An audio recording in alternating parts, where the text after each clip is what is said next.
Hi you guys, Latoya here. Welcome to my crafty space. This is the last card that I created and it is just so incredibly cute.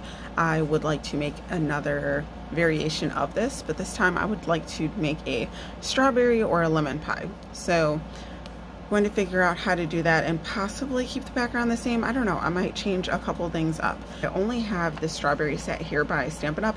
And these strawberries are quite large. And as you can see here, with the blueberry set, there were some blueberries that were smaller than the larger blueberries, so I could do blueberries next to the pie and it looks a little realistic. But with the strawberries, it's just one size, so they're a bit big. I'm going to have to incorporate another stamp set by another company. So if you're all about only Stampin' Up, I'm sorry, there wasn't a way for me to create this with only Stampin' Up. So what I've decided to do is I'm going to use the strawberries here from, let's see, these are too big. If you can't tell, I really like jam. Strawberries on here will work. So, you know what? Yeah, I think we'll go ahead and use this. So we're going to do some mixing of stamp sets. Now, I've yet to get inky with this. Story of my life, right? But we are now, so that's what counts. But I'm wondering if I should do it like the blueberry, where the blueberry had all of it like one color. I did like how that looked.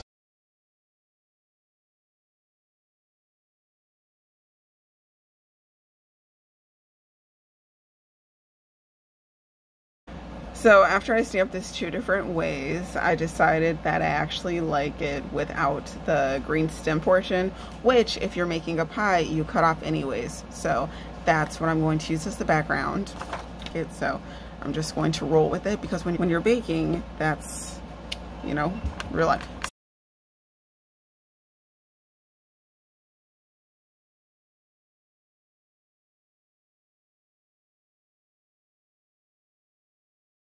So here's the completed background. I really like this. Now to stamp my pie and color that up.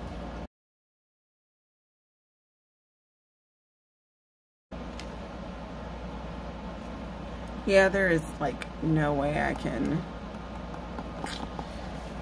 make that a small strawberry. So for this pie, I'm looking at using this die cut here. I was just trying to use one of my stitch dies. I'm like, oh, maybe this will work and this will look nice here.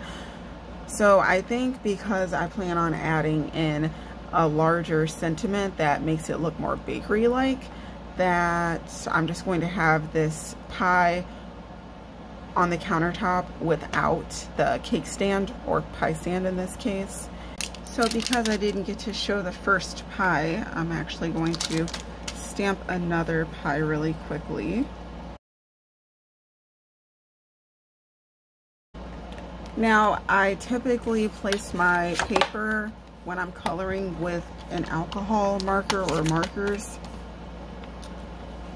on top of a piece of paper because on a rare occasion, it can bleed through. So I'm just trying to avoid that. So that's why you'll see me do it. If I'm not really saturating or mixing a lot of colors together, I won't.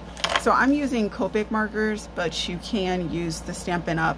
Blends because those are alcohol markers. And that's pretty much all we're doing is mixing colors together. So I'm going to have this be brown and then I'm going to make my pie tin gray. So all you want to do for coloring, and again, I'm not some great color wizard, but I've just learned what works for me, is it's best to blend with 2 colors in my experience. 3 really helps mix the colors, but you can get away with 2. I always test my colors off to the side to see which color is the lightest and which color is the darkest, and the darkest color is what I apply first in areas that's going to have that depth, and then I use the light color to blend. So what I'm going to do is take my dark color and I'm just going to go around the crust here where it would be a little dark, and I'm just going to like kind of flick upwards. I'm not filling in the whole area, but I'm just going along the crust and just pushing upwards a little bit because it makes it easier to blend the 2 colors. If you just go like this and draw a straight line, it's really hard to get your light color to blend where if you create like a flick, even if it's a little flick, it's easier to get those two colors to blend. See that difference there? I know it's very subtle. Look at me. I sound like I know what I'm talking about. So just a little. And one thing I did learn is move your paper. Move your paper. When in doubt, flip it out. I really just made that on the spot. Because not moving your paper can cause you so many problems. All right, so now I have the dark edges. Now what you will see me do is I'll touch my markers nib to nib, because having the light color and the dark color mix a little bit, it'll help transition the color. And all I'm doing is like flicking a little bit.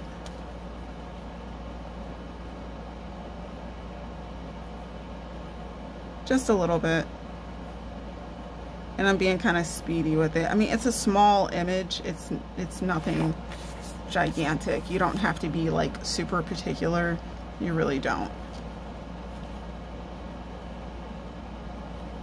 And what that does is it just helps keep that darkness there.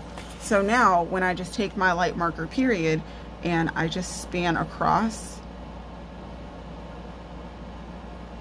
I'll still have those dark parts still kind of prominent, but the two colors are mixed, if that makes sense. And you can take your light color and go over the dark color just a little bit more, like just flick it out just a little bit more to help blend the two. See how I'm doing? You can kind of see there. And it just makes it look nice and, you know, baked, like a baked good. Nice crust. Ta-da! All right, so now what I'm doing here for the top is I'm going to take my dark color, and again, nothing too spectacular, and I'm not going to do the whole thing. I'm just gonna flick out just a little bit. And all you want to do from there, again, is just touch and blend out that dark color. Just blend it out really well.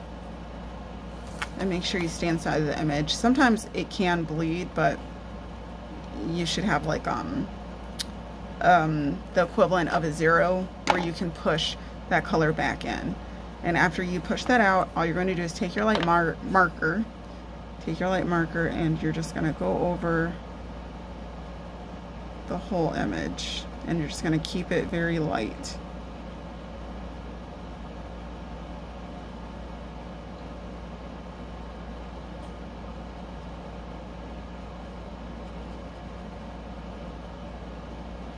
And it's okay if you cover the holes there, because when you go to color it with blue or red, it will just totally cover up that brown. And that's it. This is how this pretty much looks. I don't really do anything else spectacular. Like sometimes I might go in just a little bit more if I want, if I think something can be improved upon, but this is pretty much how I do my baked good. All right. Just remember, a lot of flicking, flicking, flicking. So for the pie tin, you just want to choose your grays, and you want to do, you want to do the darkest color first. And I like to just go over these lines here because it just looks cool. And then you just take your marker and you're just going to flick out because you want to create a light spot. So I'm going to flick and have my light spot here. So you want to touch and flick, but you want to make sure you leave this light spot here. So all you're doing is you're just, again, just bringing the color over. So it's just flick, flick, but make sure you leave this light over here. Okay, so now I'm going to take my lightest color and touch it to my other one. But again, if you're only using 2, that's totally fine. And you're pretty much just spanning the whole center and getting the colors to mix. And there's Sarah. And using a lighter color keeps that lightness there in the middle that you want. And I guess it makes it look nice because this is my second time doing it. All right, so I hope you guys enjoyed seeing that little pie tutorial.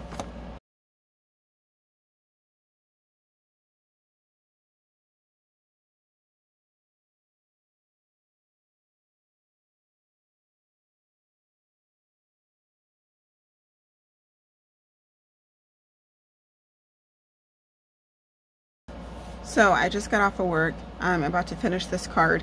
Yesterday I had this wood piece here, and just so you know, I stamped out the wood from the Palette Thoughts set onto a piece of cardstock, and then I colored it with some of my Copics. Well, not these Copics, but I colored it up with some Copics. And I had it sitting against a red background. I used a die to cut this out, and I set it against a red background because at first I was thinking I was going to use red, but then the red just kind of got lost here with the strawberry background. So I decided to go, well, I currently just decided to go with brown. So I have a piece of Basil cardstock because I need to order some more Stampin' Up. I think Early Espresso is probably the color I'll use. So I just went ahead and used my square board to cut a little matte layer for this piece here. And my first base, well, my base, I'm going to have a nice piece of brown and then layer the strawberry background that I created on top of that. So I think I really like the brown with the red. I just like how it looks.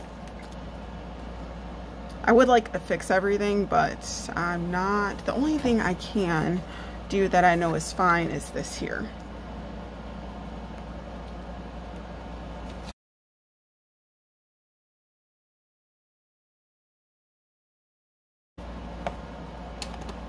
I'm just gonna have to trim this edge here a little bit, and that's fine. Just make sure this is on. All right, let me go trim this. And this is what I like to do when I'm doing like a fake layer. I just use a little bit of tape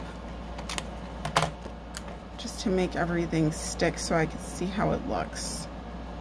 I decided that having a little bit of dough, like the rolled out dough that you put on top of the pie, would look extremely cute. So I have a cookie set from Gina K. This is an oldie, it's from 2008. I'm going to stamp this out, but I'm going to mask the hearts here, and I'm only going to do about half of the dough and add that to my card. I think that would give it a little more, a more realistic look, even though, you know, this is fake, this is crafting, it's not real, but, you know, it's still fun.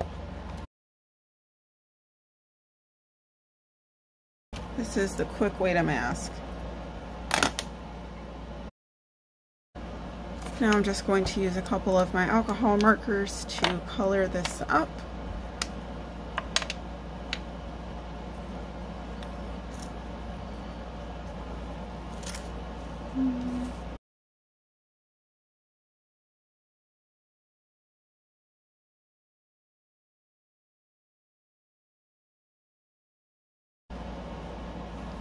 All right. Again, I'm not some great alcohol marker colorer, but I try.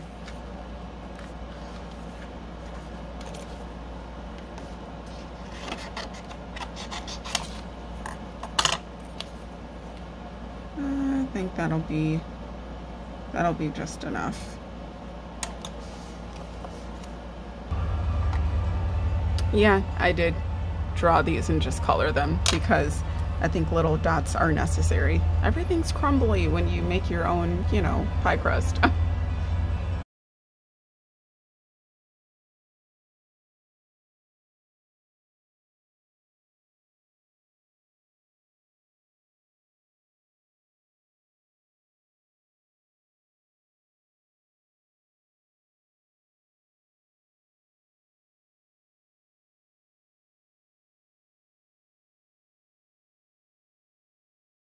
I had just stamped this out to see what this sentiment looks like and cut it, but that's not the idea I'm actually going to use because it does not have a die with it. So I'm just going to stamp this directly onto my card, and I'm going to cover everything up just so nothing happens, because you never know.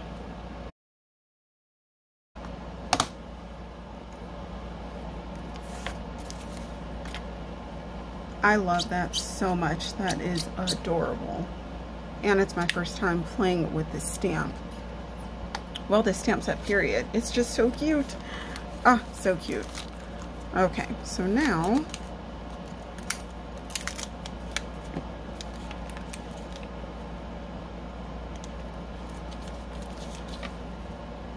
I can finish my card.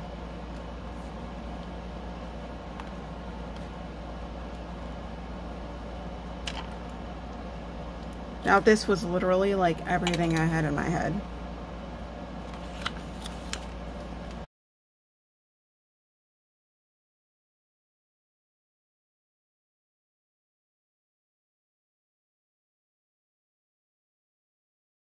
All right, so this card is complete, and just looking at this just makes me so happy. I'm like transported to my grandparents' house because they like to bake. It kind of just looks like, I like how I have the wood actually covering most of this panel here, because it makes it look like the table is really long and like you're sitting here and the table just goes out, so you see all the ingredients leading up to what made the delicious pie. So kind of like, you know, you're sitting at grandma, grandpa's. It also reminds me of the show Farmhouse Rules, and I absolutely love the host of that show. She is a hoot and she's delightful, and I love everything she cooks. Oh my gosh. And she's just phenomenal. So I love this card. I love the background. I'm glad I did it with the brown. It's a very nice subtle touch. The background, again, it might look really busy, but this ribbon here is just perfect to break that up. Even with the addition of this panel here, although there's a lot going on here, the colors and the design, like how the stamps are designed, are different from the artistic look back here. So it looks like you're looking at two different things, and although it's a lot of things, like, you know, this detailed background with this detailed panel, when you put it together, because this is all like one shade, it's not really distracting and they're not like competing. So I do actually really like this, and I did not prop anything up. I decided to just leave everything flat. You know, the card alone is just, you know, doing itself justice basically. On the inside I did a little simple stamp of the pie, which is just really cute. I was going to cut this out and put it inside, but decided to save that for something else. So I hope you guys like this card. I hope you guys are inspired, and thanks for watching me, you know, play with some of my other goodies. Again, I absolutely love Stampin' Up, but there are other companies that I do like stamps from, and to be able to mix things, put them together, and just make a card that really just makes my heart happy, it's just great. And I actually plan on giving this to someone, so hopefully this makes their heart happy also. And I hope you guys also do something crafty that makes your heart happy. Talk to you later. Bye.